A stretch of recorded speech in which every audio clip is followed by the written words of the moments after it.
নমস্কার বন্ধুরা, স্বপ্নপুরী একটি ব্লগে তোমাদের সবাইকে স্বাগত। আমার ছাদ বাগানে অর্কিডের ফুল ফুটেছে। অর্কিড গাছগুলো এরকম অনেকে দেখিয়েছে, কিন্তু এবার বিভিন্ন গাছে স্পাউট বেরিয়েছে, পরে অবশ্যই দেখাবো। কিন্তু এই গাছটায় ফুল ফুটেছে, সেটা তোমাদের দেখালাম। দেখো ফুলের কালারটা কত সুন্দর। চলো এর সাথে সাথে অন্যান্য গাছগুলো দেখিয়ে নিই। আমার ছাদ বাগানে কিছু কিছু গাছের টবে ছিল, ছোট ছোট টবে, সেই গাছগুলো রিপোর্টিং করেছি। দেখো মাটিগুলো ছিটিয়ে ছড়িয়ে আছে, কিছুক্ষণ আগে রিপোর্টিং করে নিলাম। এই যে এই গাছটা ছিল একটা পাতাবাহার গাছ, গাছটা টবের মধ্যে ছিল আর অনেক দিন হয়েছিল, মানে শিকড়টা চারপাশে পুরো ছড়িয়ে গেছিল। সেজন্য এটাকে আমি অন্য জায়গায় রিপোর্ট করেছি। সেজন্য একটা ফলের ক্যারেটগুলো যে ছিল সেটার মধ্যে এটা লাগিয়ে দিয়েছি, যাতে অনেকটা জায়গা পাচ্ছে। আর গাছটা এখন যে লাগানোর পর আর আমাকে নড়াচড়া করতে হবে না, সেরকমই আরো বিভিন্ন গাছগুলোকে আমি এক বড় বড় টবে লাগিয়ে দিয়েছি। এই যে দেখতে পাচ্ছ মাটি সব ছিটিয়ে ছড়িয়ে আছে, এখানেও সব গাছগুলোই আমি নতুন করে রিপোর্ট করে নিলাম।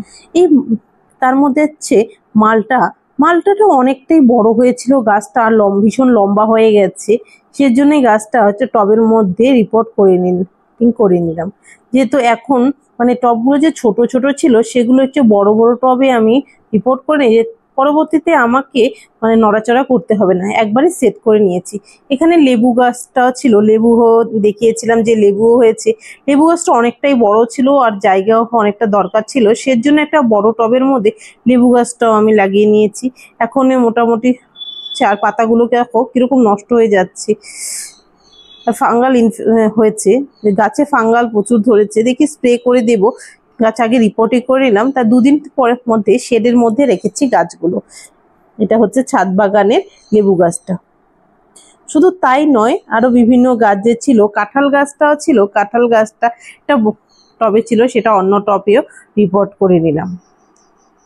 আমার ছাদ বাগানে বিভিন্ন ধরনের ফুল ফল সব ধরনের গাছ আছে, তোমাদের আমি দেখিয়েছিলাম। সেই সবগুলো গাছের মধ্যে এগুলো হচ্ছে একটা বড় বড় গাছ। এর থেকে ছোট ছোট গাছগুলো যেহেতু ছিল সেগুলো কোনো ব্যাপার না, কিন্তু বড় গাছগুলো এমন জায়গায় দিতে হবে পরবর্তীতে যাতে কোনো প্রবলেম না হয়। শুধু আরেকটা জিনিস তোমাদের দেখিয়ে নিয়ে আমি, একটা লেবু গাছ ছিল, এর আগে তোমাদের দেখিয়েছিলাম লেবু গাছ। আমি ছোট ছোট লেবুও হয়েছিল, আমি মনে করেছিলাম লেবু, কিন্তু অনেকদিন থেকে দেখছি লেবুগুলো কোনো বড়ও হচ্ছে না আর কোনো পরিবর্তন হচ্ছে না। সেজন্য লেবু আর সেন্টটাও লেবুর মতো। আমি যখন এই লেবুটাকে পেরে কেটেছি তখন হচ্ছে ভিতরে লেবু নয়, মৌসম্বি। কারণ মৌসম্বিও তো হচ্ছে লেবুর জাতি, কিন্তু ভীষণ ছোট ছোট। তাই গাছটা হচ্ছে আর এখানে রাখবো না। আমার আরেকটা যেখানে গাছগুলো লাগাই, বড় বড় গাছগুলো যেই বাড়িতে লাগিয়েছি, এই গাছটাও সেখানে লাগিয়ে দিব ভাবছি। সেজন্য এক সাইডে আলাদা করে রেখেছিলাম গাছটা। শুধু এই গাছটা নয়, সাথে আরেকটা গাছ আছে পদ্ম গাছ, পদ্ম ফুলের গাছটাও আছে। সেই গাছটাও আমি ওই জায়গাটায় লাগিয়ে নেবো, মানে আমার আলাদা বাড়িতে যেটা। শুধু আর তোমাদের একটা দেখাচ্ছি জিনিস, যে বেল গাছ। এই বেল গাছটা দেখতে পাচ্ছ, ভালো করে খেয়াল করে দেখে বলো। এই বেল গাছটা আমার ছাদে পুজো হয়ে যায়, বেলপাতা শিব ঠাকুরকে দেওয়ার জন্য ডেলি। সেজন্য আমার হাজবেন্ড কি করেছে, এই বেল গাছটাকে গ্রাফটিং করেছে।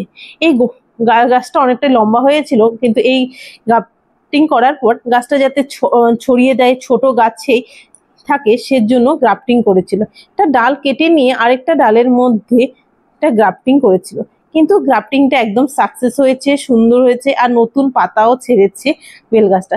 আর গ্রাফটিং এর ব্যাপারটা না ঠিক আমি পারি না, সেটাই আমার হাজবেন্ড এর আগেও বলেছে যে ও গ্রাফটিংটা খুব ভালো পারে। সেজন্য যে কোনো গাছে, ফুলের গাছ বলো আর ফলের গাছ যাই গাছ বলো, ও হচ্ছে গ্রাফটিং করে দেয়। এই গাছটা দেখো কি সুন্দর হয়েছে, নতুন পাতা ছেড়েছে গ্রাফটিং এর করার পরেও। গাছের পাতাগুলো একদম নতুন নতুন হয়েছে পাতাগুলো, আর গাছটাও ভীষণ সুন্দর হয়েছে। এখন দেখা যাবে যে আমার গাছটা বেশি লম্বা হবে না, বড় হবে না, আর ঝাপড়ানো থাকবে সেজন্য।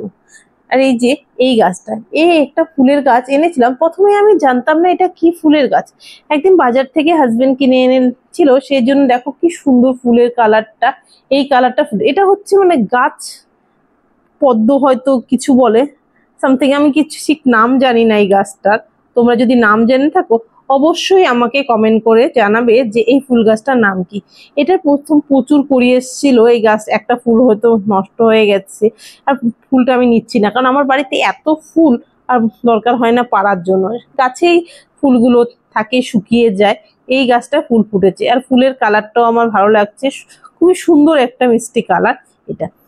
আর এই পদ্ম গাছটা আবারও দেখাচ্ছি, দেখো এর আগে দেখালাম পদ্ম গাছে পদ্ম ফুল ফুটে, তা সত্ত্বেও আবার পদ্ম গাছে আবার নতুন কড়ি চলে এসেছে। দেখো ফুলের কড়িগুলো আবার এবার হচ্ছে দুটো গাছে পদ্ম ফুলের কড়ি এসছে, দুটোর মধ্যে, গোলাপিটার মধ্যেও সাদাটার মধ্যে।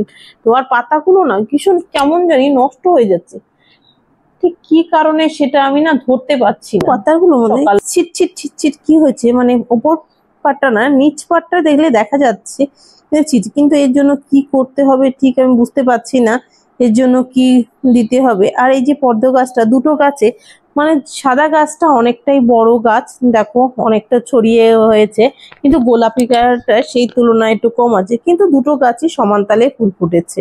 তো ভিডিওটা আজকে এই পর্যন্ত। ভিডিওটা ভালো লেগে থাকলে লাইক, শেয়ার এন্ড সাবস্ক্রাইব অবশ্যই করবে।